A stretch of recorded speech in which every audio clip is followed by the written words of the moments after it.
This summer, turn your gifting game up during the Summer Plant and Garden Sale at 1-800-Flowers.com. Right now, you can score up to 30% off succulents, bonsais, fresh-cut blooms, and more. Whether you're celebrating a birthday, sending a thank you, or a just-because surprise, 1-800-Flowers lets you save big on a stunning selection of gifts. Save up to 30% off during the Summer Plant and Garden Sale at 1-800-Flowers.com/podcast. That's 1-800-Flowers.com/podcast. Gift something unforgettable today. It's time for this week's Here's How.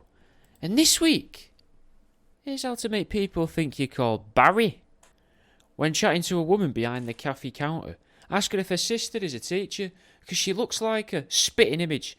When she says, "No, I don't have a sister," you can say, "Oh, never mind. She was a lovely woman anyway. I used to wind her up something rotten. Barry Jenkins, have you been trying out my whiteboard pens again, you little shit?" She'd say to me regularly. I think she used to drink though through the day, and when she'd go in a little storeroom, have a little couple sips, and then by the end of the day, I think she'd just forget to lid the pens back up.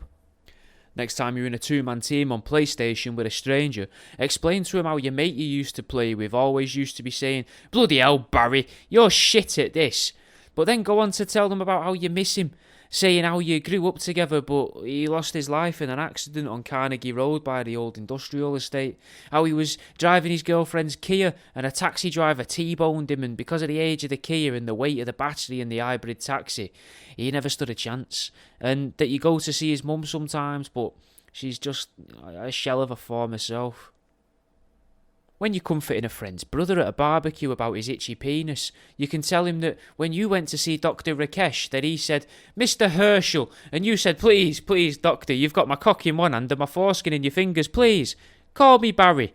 And he said, "Well, Barry, it's Belantis, and maybe you've had a stray hair in there that's agitated it. Honestly, it's nothing to worry about. If you feel like it helps, wash it under a tap or in a glass of water a couple times a day until the irritation goes down. And then, comfort your friend's brother that this could be his problem too, but you're not as qualified as Dr. Rakesh, so you're not in a position really to look at it or help him, and he should still go and show it to his own doctor when he gets the chance." When you're talking about your mum, tell a story along the lines of, and I came home with 6 more porno magazines and a couple of VHS tapes that, we'd found in the nettles. And my mum says to me, she says, "Barry, we don't have a video player. If you want to watch these, Barry, you'll have to take him to your auntie's house." Little did she know, though, that William's mum and dad had a video player and we planned to watch them while she was at work during the summer holidays. Tell people that when you went into the shop the other day, you'd think the fella behind the counter was being a bit cheeky with you because he said, "You come and buy one of these every day. Maybe you should try the diet version now." And I called him a cheeky cunt, and then as I was leaving, he shouts me back saying, "Oh, shit, Barry, come here a minute."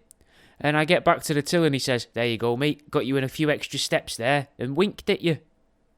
Tell an anecdote about going to your local pub on New Year's Eve and say that the doorman said, "Look, Barry, you haven't booked a ticket and I can't let you in, mate, but if you go to the smoking area for a bit, I don't think anyone's going to notice. Besides, Joan's been sniffing around after you. I'm sure she'll bring you a couple of drinks out if you give her a bit of attention." When you get asked about a highlight of your life, simply tell them that when you heard the dean of your university say your name and call you out for a special award, "And we would like to acknowledge Barry Dreadler for his contributions to the community," and tell them about how you welled up when you shook his hand. In the break room, start complaining about how the new girl keeps calling you Gary and you're not really sure how to tell her it's actually Barry because you don't want to make them feel uncomfortable because she dresses in a bit of a frumpy way and you're not sure if her confidence could really take the hit as she seems a bit nervous and it's gone on for too long to bring you up without it feeling weird. Recount how when you got stopped and searched by the police as a teenager, they asked for your name and address and you told them, "It's Barry Fulcher, Stevenson from 482 Berkeley Lane." And the copper said, "Barry Fulcher Stevenson." And you said, No, not Barry Fulcher Stevenson. Barry Fulcher, Stephen's son. You know him. You used to come round with your wife when I was little. You might know him as Fat Steve, I guess. A lot of his mates call him that. And then the policeman looked at the police lady next to him and puffed out his cheeks and said, "Fat Steve." Then you saw it click in his head. "Bloody hell. Little Barry, look at you. I've not seen you since you were down here."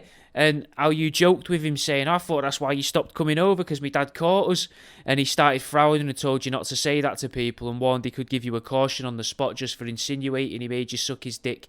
But you've seen him since in the pub, and he explained he was just being professional, but said, please don't do that again, as rumours spread really easily in a police station. Tell your mates about when you used a Ouija board and the ghost immediately spelled out B-A-R-R-Y. And you went, fucking hell, that's me. But you never actually found out who the ghost was. And that's the end of this week's Here's How.